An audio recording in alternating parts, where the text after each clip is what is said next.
Nick Fuentes says Israel's a bigger gross positive to America than Muslims. By the way, isn't that nuts that like these guys so quickly were like, actually this neo-Nazi Nick Fuentes, like as long as he like lowers the temperature on like his overt anti-Semitism, he's good by us. Like he's on Patrick Bet David. He's everywhere now. Immediately everyone was like, actually this is great. Like the word Nazi has no power anymore. And I know people will say, oh, it's because you called everything Nazi. This guy is a straight up Holocaust denying neo-Nazi, right? You can't just go straight for the Holocaust didn't happen.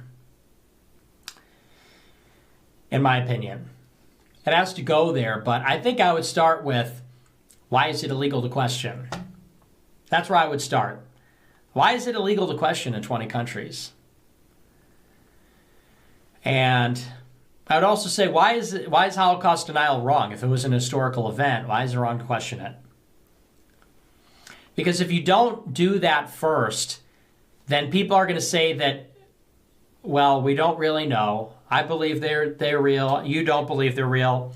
And people believe that even asking the question is anti-Semitic, regardless of how strong the argument is. Like he's just straight up. It's like the most unacceptable position you can have in American politics. Obviously, white supremacy doesn't get the same level of play. But now that Israel has basically depleted all of its cultural cachet by actively, all of these advocacy groups have depleted all of their legitimacy by constantly defending Israel. This is not even a point of contention anymore. It's no longer an issue. It's actually a positive. Being anti-Semitic is seen as like being an earnest, an honest, good faith actor, a guy who says things that are too hard for people to comprehend. But of course, once again, guys who are engaging or trafficking in anti-Semitic conspiracies who claim that they're anti-Israel seemingly don't have all that much issue with Israel when push comes to shove. You can't trust fascists ever, okay? It's that simple. Oh, well, it has to be Israel, absolutely. Okay, so a part about that part. But, well, in terms of, I wouldn't say net positive. I would say in terms of raw, maybe like gross positive. Because they've had a lot of contributions culturally and even, you know, in terms of art, literature, music. But Hazi is still right about Israel. No, he's not. It's just a talking point, man. It's just a talking point. And you dummies are already eating it. He doesn't give a shit. He just wants to deport everyone and anyone that is not considered white in this country. That's it. His hatred for Israel only stems from what he believes is Jewish control, okay? But he still, at the end of the day, absolutely despises Muslims, black people, more than he despises the state of Israel. It's so crazy that like a lot of people just ate up this propaganda and were like, well, he was always anti-Israel. It's like, yeah, he was. Okay, he was. He's anti-Semitic. He's anti-Israel. But obviously, more consequential agenda here is not to make America decouple from Israel or make America recalculate its allegiance to Israel, as is my goal, right? Because Israel is a violent settler, colonial, criminal entity that is objectively fascist in its inception. Its ideology is fascist. Its ideology is ethno-religious supremacist. It's exterminationist. It's doing a genocide. So if you don't have those kinds of opinions, even if you every now and then bring that up in an effort to win favor with like a lot of dummies, and you just simply think that it's like Jewish control over America or something because of the Talmud or whatever the this guy says, then you're not actually all that invested in the Israel narratives. You're just simply using that to communicate your earnesty. And as the attitude has shifted against Israel, he has become one of the primary truth tellers, in air quotes, on Israel because he's been punished so much for his anti-Semitism. But ultimately, he is a room reader. And as a room reader, he recognizes that if he moderates his position now, then he can maybe capture the attention of larger swaths of the Republican Party's youth and keep pushing the Republican Party to lean further and further into mass deportation and punishing people for being communists, punishing people for being socialists, punishing people for being black and brown, punishing women. It's so wild how many people were so easily duped by this. Also scientifically. But it's difficult to say on that because I also think that there's quite a bit of a detriment. I think that the melting pot comes from the Jewish community. What do you mean by that? The idea of the melting pot, that comes from a Jewish playwright. You know, because Jewish people come to America, Yeah. and like all immigrants, they say, well, we want America to be more welcoming. So they start to spin up these ideas that, well, America was never the... Like, this is pure fascist propaganda, right? Like, the notion that America is a diverse country, and it's the same thing that the Nazis said about the Jews in the past. The idea that we can't be multicultural, and there is a superior culture that is being eradicated deliberately by this monolithic force of Jews that are single-handedly changing American collective consciousness into being more open-minded to immigration, and that this is not simply born out of, by the way, his name is Nicholas Fuentes, for the record. He is literally Hispanic, but I'm not even going to get into that. A lot of people say about me, I mean, I'm an American ethnic. I'm not English or German. I'm Fuentes. What's Fuentes? Mexican. And who's your dad's Mexican? My father's half Mexican, yes. What's his other half? Irish. And then mom? She's all Italian. All Italian. But basically, this is pure fascist belief. This scary out group is actually coming in to the superior Western culture, superior white country, and is making it by force multicultural in an effort to destroy it. This is exactly what the Nazis believed, and this is exactly what Nick Fuentes believes, because he's a Nazi. This country of white Christians, it's always been a melting pot for all immigrants. They want the country to be more open because that makes it more comfortable for them. It makes it more tolerant for them. But this has also made us more open and tolerant for Muslims, for example. We're bringing, I mean, who's been the biggest driver of like the Hart-Celler 65 Immigration Act? It was like the SPLC, which is run by Jewish lawyers. And so they're major drivers of mass migration. They're also major drivers of the pro-Israel politics, like the Iraq War.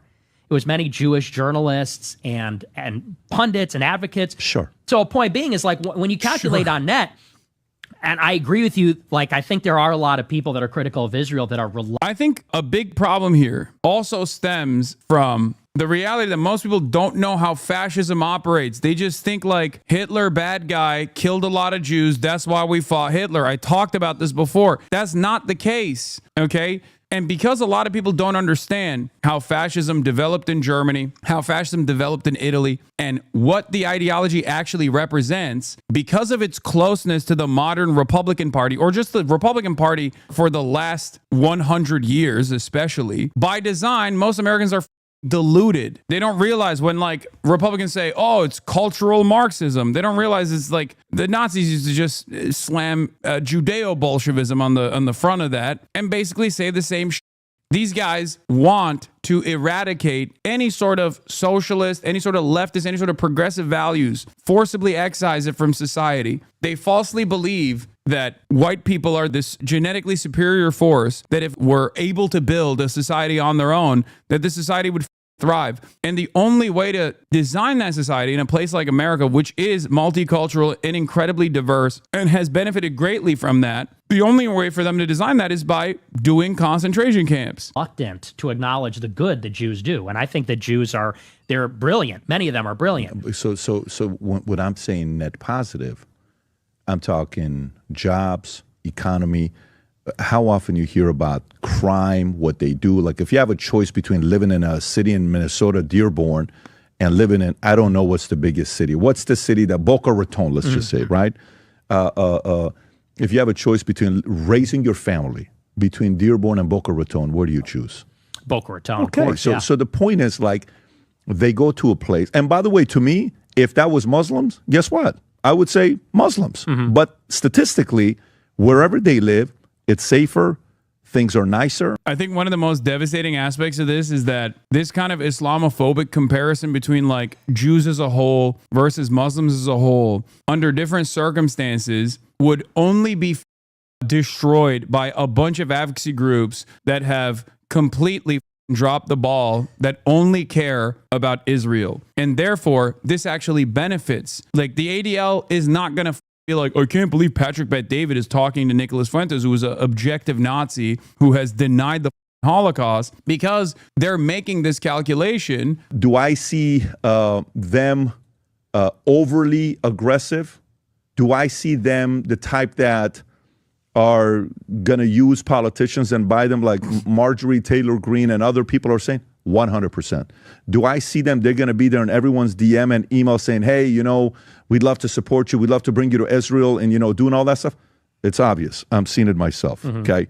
Do I look at that and shame them and say, oh, you shame on? I look at that and say, no. I think this is the modern right currently in real time trying to find a way to manage the discontent with Israel while simultaneously talk about how, like, well, we're pro-Israel obviously because we're pro-Jew. Israel's a Jewish state, and Jews are still infinitely more valuable to this country than Muslims are. They're trying to figure out a way to manage this conversation, which is ironically what Charlie Kirk was trying to do as well. For the record, like that's precisely what Charlie Kirk was trying to do, because he recognized that like people were very angry, and the reason why people were very angry wasn't just because like they all downloaded the anti-Semitic conspiracies that like Jews control the media, Jews control the government or whatever. They were frustrated with what they were seeing. They were frustrated with the arrogance and the entitlement demonstrated by Israel's envoys. They were frustrated with how much Israel was getting away with doing all this with American tax dollars while simultaneously slapping us in the face. And so they are trying to figure out a new way of continuing the allegiance with Israel, which they describe as the Jewish state. Both Nazis and people who are pro-Israel obviously still